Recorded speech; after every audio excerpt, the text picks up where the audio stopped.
It's very exciting. I think it just goes into all the work that I did this offseason and the adjustments that I made, being able to come in and just be very consistent in the first half this year and just be noticed for the work that I've done and just being a part of what this organization stands for and being a winning ball club now and just being a big piece of that.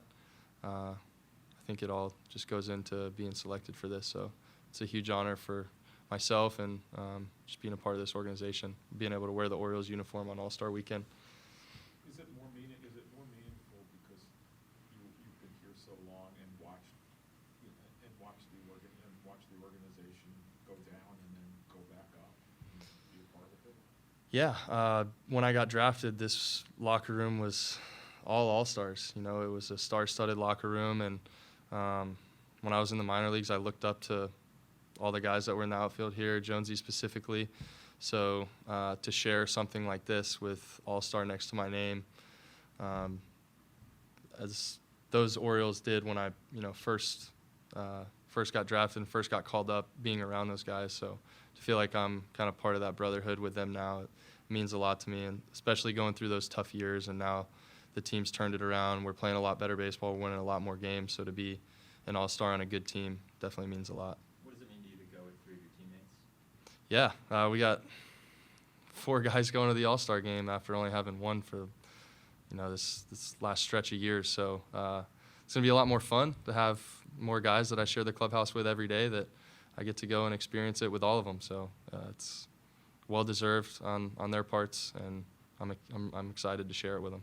Austin, going back to those, former All-Stars that played with the Orioles, how much have you been in contact with Jonesy since, you got in the organization, and how has that, put you in a better spot as a player to get to this point?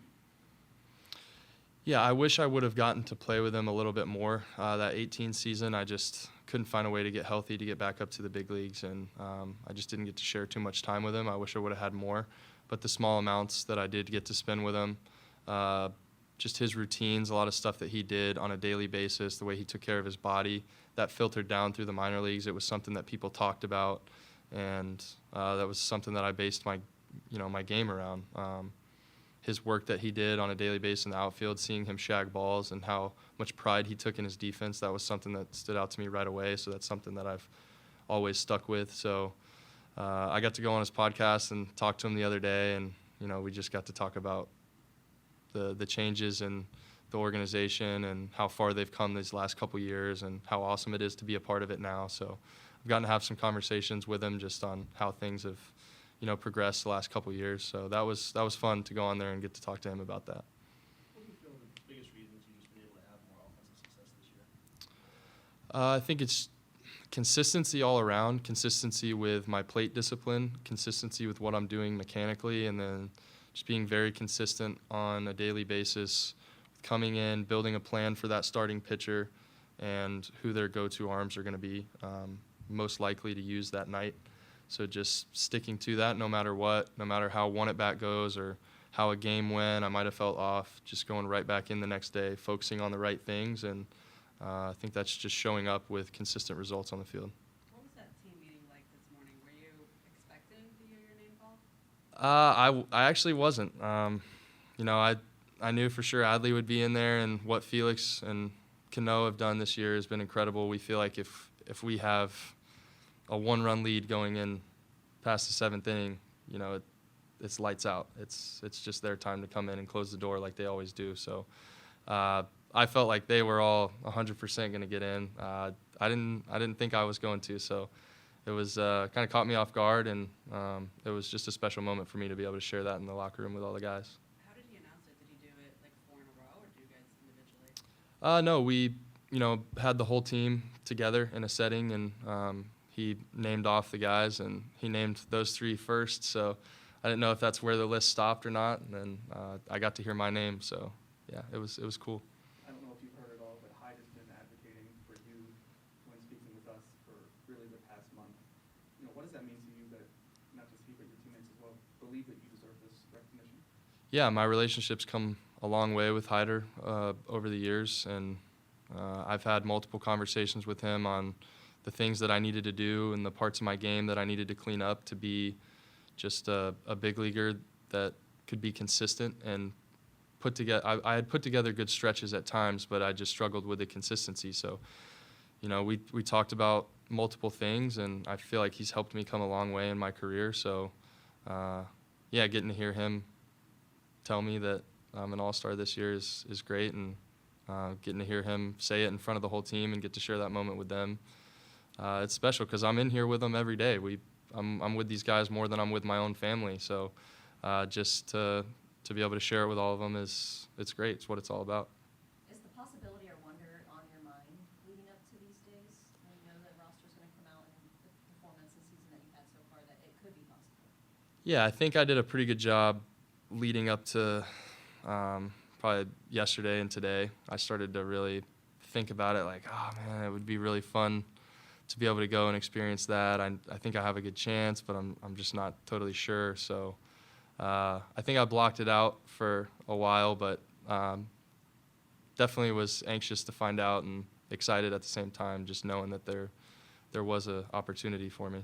Austin, just in terms of, the changes within the organization, just reaching out of analytics for you guys, how much has that helped you with, I guess, the development of your game? And, have you used any of that wearable technology that the Orioles now use all throughout the organization?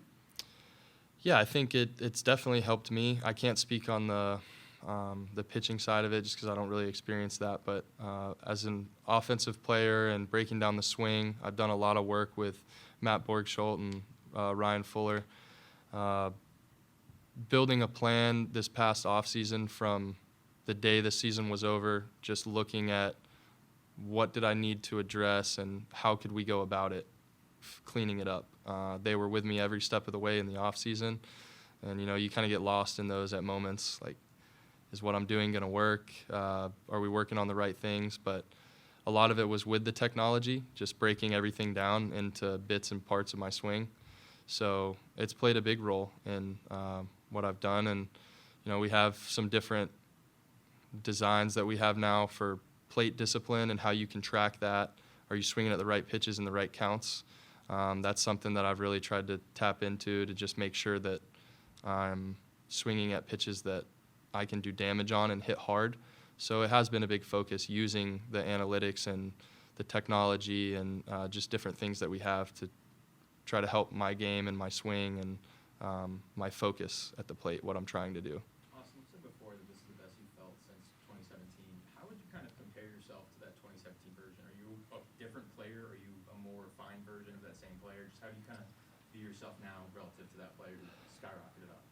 Yeah, I think I'm hitting the ball hard like I was then. I don't think I had a clear understanding of why I was getting the results that I was getting then. So when I wasn't getting those results in the 18 and kind of 19 season was up and down with some injuries.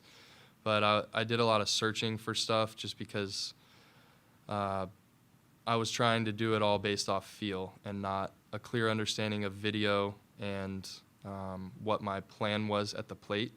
So I've come a long way with just being able to identify things and adapt and make changes quicker than where I was then.